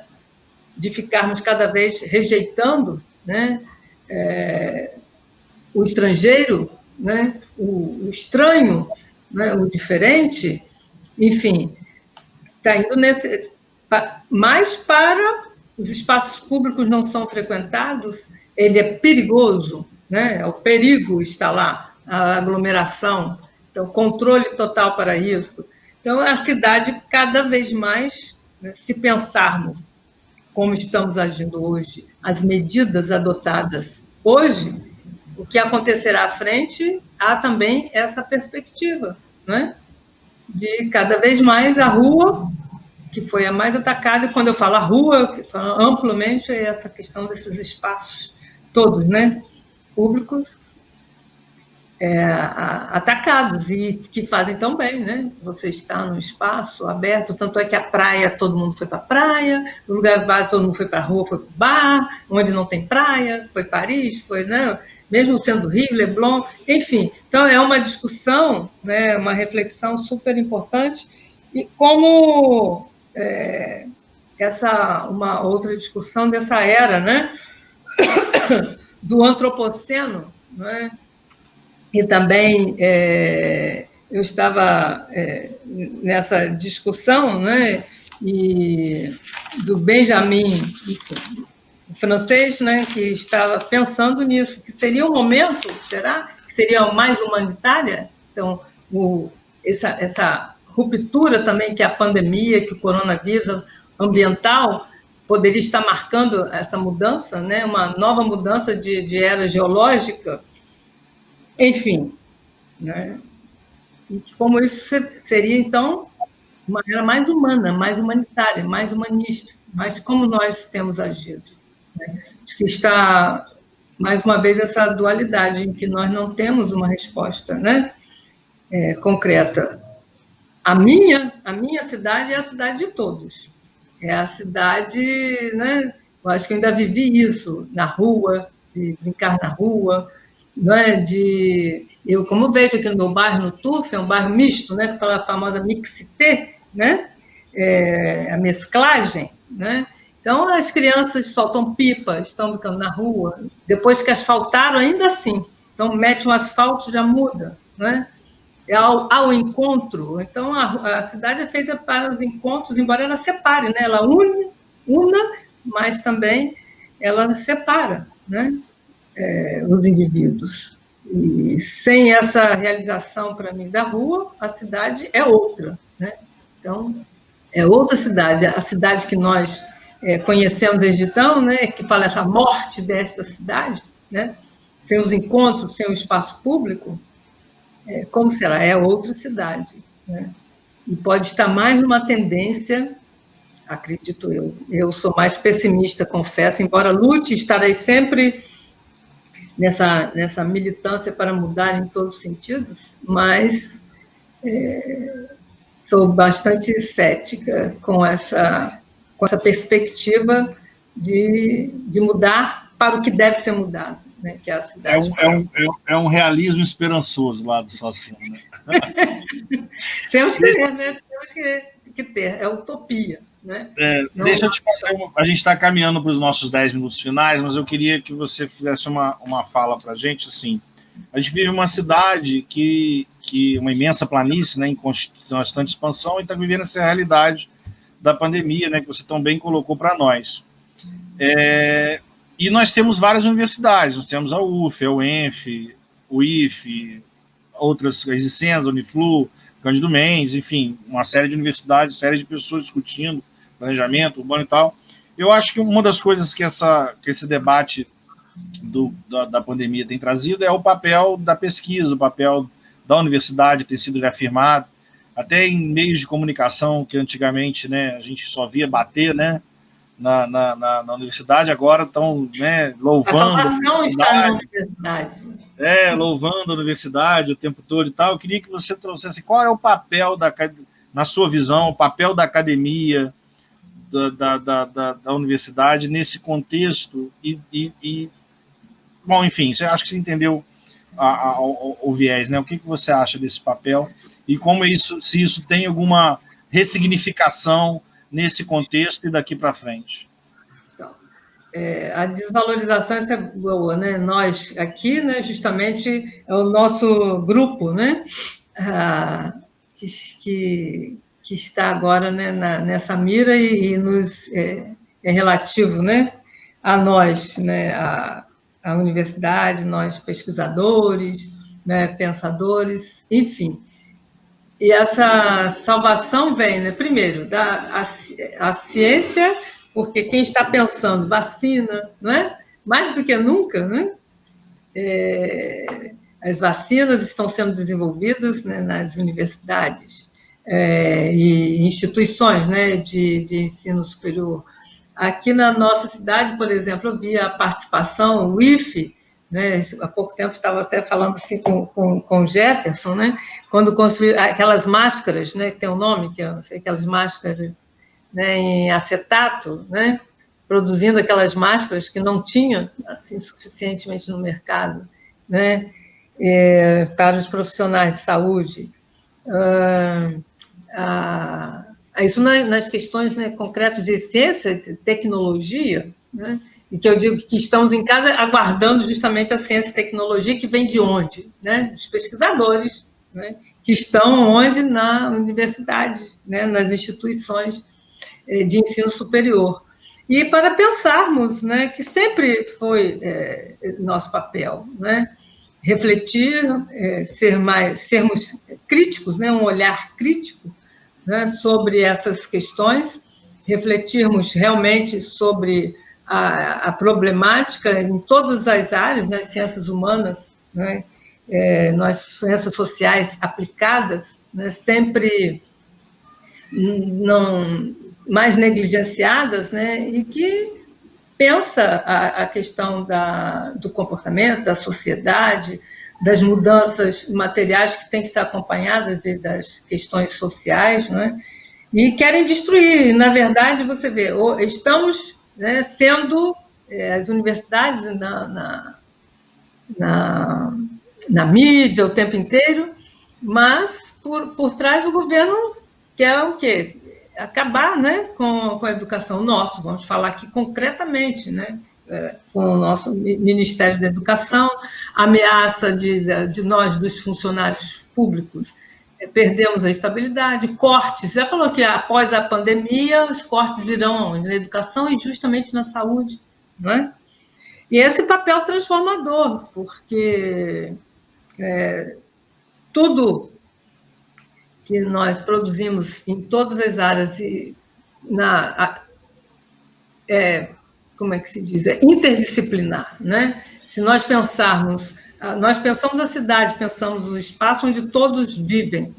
Então, tudo está interligado. Então, o papel de passarmos primeiro aos nossos próprios alunos, né, e alunas, né, para refletir, ter um olhar crítico, né, sobre todas essas questões e podermos mudar com os nossos escritos, nossos livros e também com as nossas ações, né, concretas, né? Quantas vezes nós vamos para a rua, né, e vamos mesmo, não só pelos nossos interesses de salário, mas para defender a questão da educação e de mais verbas para a educação, enfim. O papel é transformador, né?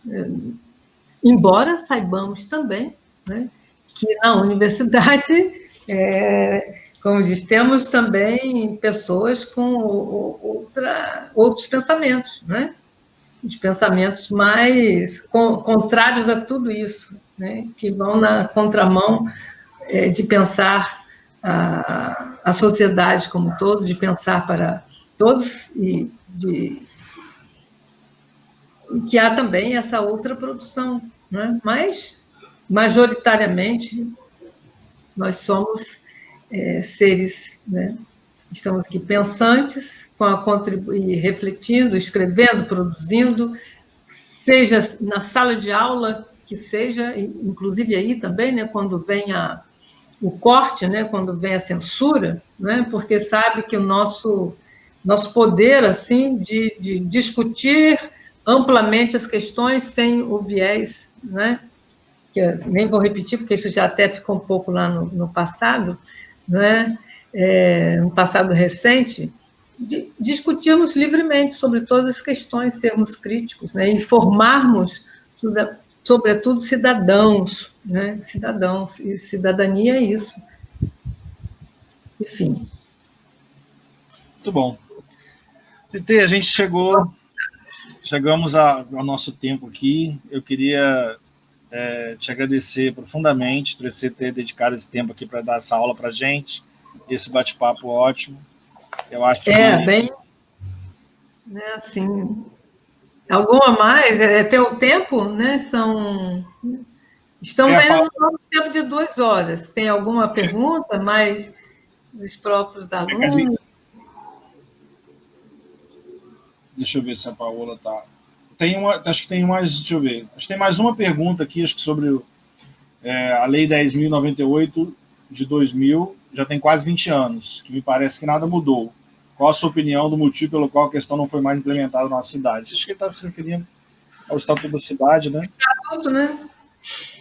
A própria Constituição, o capítulo da reforma urbana, onde isso seria, ó, veja bem, o Ministério das Cidades, né, que quando fizemos os nossos planos democráticos e participativos, planos diretores, veio de uma direção do Ministério das Cidades, que todas as cidades deveriam, né, fazer os seus planos diretores, aquelas com mais de 20 mil habitantes, né? E ali seriam discutidos todas essas, a questão lá, o Estatuto da Cidade, tentar colocar aqueles instrumentos, né, em prática, e a principal delas, a função social da propriedade e da própria cidade, né? Sem uma... Fica no esquecimento, né? E como produzimos nossos planos diretores, a maioria das cidades, né? Quando conseguiram produzir algo realmente amplo, democrático, com aquela discussão, quando chegava nas suas respectivas câmaras municipais, que acontecia mudanças, né? Cortes, como o nosso último plano aqui, que foi vergonhoso, sem participação alguma, né, já produzido praticamente em gabinete, uma consulta, né, para dizer que fez consulta às universidades, aos grupos, mas, de fato, foi realizado assim, né? E aí, esse instrumento maior que é o nosso Estatuto da Cidade, o capítulo da reforma urbana, né? Como todos os outros, saúde para todos, saúde é um direito também, né? A água, né? Enfim, na resistência, cada um na sala de aula, né? É a única maneira, né? Não vejo outra, porque deixar vir, né, de quem tem realmente o poder, que o Estado, né? A força do Estado, o poder do Estado. Então, todos os nossos pensadores, seja a Lefebvre, os mais recentes, o nosso Lobato Correia, né, que está aí produzindo, Marcelo Lopes de Souza, enfim, Raquel Ronick, olha quantas vozes, né, quantas vozes discutindo essa questão, e quantos intelectuais agora, né, nessa questão da pandemia, produzindo, né, inúmeras produções, livros. Então, David Harvey, o Slavoj Zizek, o nosso Boaventura de Souza Santos lançou um livro, está produzindo outro, que diz que vai sair no final do ano. Mike Davis, enfim, como estão produzindo, pensando aquele livro, né, da luta de classes, que é uma questão de revelando agora com todos esses pensadores, né, criticando, fazendo análises sérias no momento, muita produção, né? Eu mesmo, na minha parca, né, na minha humilde posição, tentando refletir, me preocupei muito. Eu acho que todos estão preocupados, eu acho que é escrever, né? É muito importante deixarmos relatos, né, desse momento, porque daqui a uns anos, justamente, que seja 10, 20, com outras estruturas, outras formas de pensar, saber outros paradigmas, olhar para nós e fazerem análise, como nós já fazemos, né? É muito mais fácil do que nós mesmos que estamos vivendo, né, no calor do problema, da questão, da crise, mas estamos deixando, né, realmente relatos escritos. Isso é muito importante para ajudar também, contribuir para no futuro pensar, né, um futuro que eu espero seja próximo, né? Pensarmos, é uma grande produção, todos ligados à universidade, né? E são as arenas que, exatamente na sala de aula e na produção científica, são as principais arenas que a gente pode construir alguma luta, né, nesse sentido, né, principalmente. Uhum. Tereza, a Paola está me avisando aqui que a gente tem esse tempo das 9, né? Mas eu queria te agradecer muito. Eu acho que é importante demais que a gente continue fazendo essas pontes entre escolas, né? Entre o IFE, a UF, a UENF, a UF, o IFE e a UENF, enfim, esses caminhos. A gente precisa... Estamos, né? Sim. E nós já fazemos, né? Felizmente, já estamos trilhando isso, né? Exatamente. Aos congressos de extensão de iniciação científica, nas nossas trocas também, redes, mesmo de colegas, né, mais pessoais, mas as instituições, as nossas instituições, né, estão realmente, né, de mãos dadas. Juntas e pensando juntas e produzindo juntas. Numa cidade, veja bem, que é uma cidade média como Campos, né? Aí tem essas instituições públicas, 3 grandes instituições públicas, ainda com a pequena presença da Rural lá, da UFRJ, né? Sim. Macaé também tem a UFRJ logo aqui perto, né? E aí, bom, aí Macaé, então, expandir aqui para a região, né? Realmente, isso é bastante significativo e importante. Né? Um polo, temos aqui um polo, né, universitário, realmente, cabeças pensantes. E quanto mais nos unirmos, né, e pensarmos e discutirmos pontos de vista diferentes para chegarmos esse bem comum que a gente precisa alcançar, né? Sim, ali relendo a mixofilia, não a mixofobia, né? Enfim, é fundamental mesmo, né? Estamos cumprindo e vamos continuar, né? Eu acho muito agradável para mim, também um prazer, né? Estar sempre juntos. E se estamos dispersos, a gente se aglomera aqui nas lives, né? Já que é a maneira que encontramos hoje, né? Exatamente. É uma tendência, os escritórios, ninguém mais... Poxa, em 2000, o Castelo já falava disso, a sociedade em rede, né? Isso aí é uma grande... uma transformação, essa novidade, como que veio, né? Com essa força total. E o pior se nós nos acostumarmos mesmo com isso, né? E se continuar com a questão da rua, a interdição, esse pensamento, eu acho que na história, né, se a gente olha um pouco, foi o que aconteceu, né, que vem acontecendo, é a violência, é a pandemia, é a doença, tudo está na rua, esse recolhimento é muito provável, sabe? Né? Não refletir, nem li realmente essa questão precisa, né, nesse livro, qual o livro do Bauman, de tantos que discute isso, mas porque ele o que é essa realidade hoje. Né? Não mistura, né? Cada vez espaços exclusivos, inclusive nas praias, né? Você vê nas praias do Rio, né? Enfim, que nós falo o Rio, que é aqui próximo a nós, espaços, né, divididos, e é bastante complicado. Perfeito demais. Te agradeço muito. Agradeço também a participação de todos e todas aqui. Acho que estou só botando um monte de elogios aqui no final. Muito obrigado, parabéns pela live, um monte de coisas. Foi muito bom. E você, pelo ter destinado esse tempo aqui para estar participando e batendo esse papo com a gente. Eu queria também avisar a galera que amanhã tem live do INEPEA, né? O Esquenta para o INEPEA amanhã no Instagram. E segunda-feira está tendo umas lives que são esquentas para o evento que vai acontecer em novembro. Toda semana vão ter lives para bater papo sobre a cidade, sobre paisagismo, sobre um monte de coisa.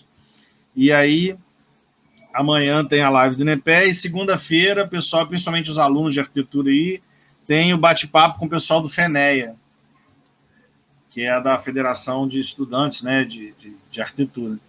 Tereza, muito obrigado. Muito obrigado. Você sabe que aqui você está sempre mais do que convidada para estar sempre com a gente aqui. O INEPE agora vem a calhar, né, proximamente aí, né, assim, embora da forma, né, que imaginado não vai ser presencial em campos, seria realmente um momento muito bom de encontros, de fato, né, essa Verdade. Troca, né, do olho no olho, isso é que é do humano, né, e discutir de corredor, de conversar durante um evento, mas a situação que se apresenta, só de realizá-lo, né, é importante.